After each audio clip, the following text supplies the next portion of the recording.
Hi and welcome. હું dietitian Pankti Shah. મારી channel પૌષ્ટિકમમાં તમારું સ્વાગત છે. આજે હું તમને માઇન્ડફુલ ઇટિંગ વિશે જણાવીશ.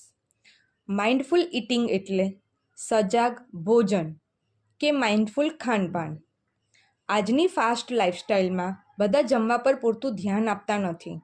ઉતાવળમાં જમે છે, ફોન પર વાત કરતાં કરતાં જમે છે, ટીવી જોતા, ઈમેલ ચેક કરતા, ચમચી કાંઠાથી, ગમે તેવા મૂડ સાથે, જેમ કે ગુસ્સામાં, દુઃખી હોય ત્યારે, ભૂખ ન હોય તો પણ જમી લે છે.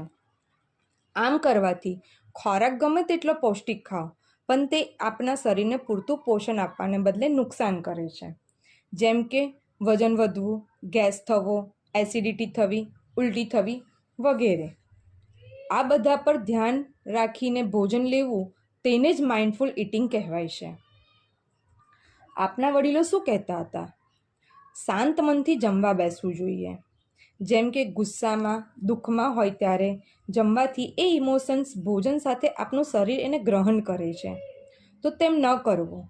શાંત મને ભોજન કરવા બેસવું, તો આપણને ધ્યાન આવશે કે આપણને હમણાં ભૂખ છે કે નહીં, અને છે તો આપણે કેટલું ખાવું જોઈએ. આપણે હંમેશા જરૂર કરતાં વધારે થાળી ભરીને ખાઈએ છીએ. આપણે આપની ભૂખના 80% જેટલું જ ખાવું જોઈએ. આપનું પેટ વધુ ભોજન પચાવી શકશે નહીં, અને પછી ગેસ, એસિડિટી, બેચેની થવી, ઉલટી થવી એવું થશે. જમવા બેસે ત્યારે હાથ પગ ધોઈને, પલાઠી વાળીને જમીન પર અથવા ડાઇનિંગ ટેબલ પર બેસવું. જમવા બેસે ત્યારે આપણી સામે જે ભોજન છે તેને 2 હાથ જોડી ભગવાનને, ખેડૂતને, આપણા ઘરમાં જેને ભોજન બનાવ્યું છે તેમને, અને જેને અનાજ પાણીના પૈસા આપ્યા છે તે બધાનો આભાર માનીને ભોજન કરવું.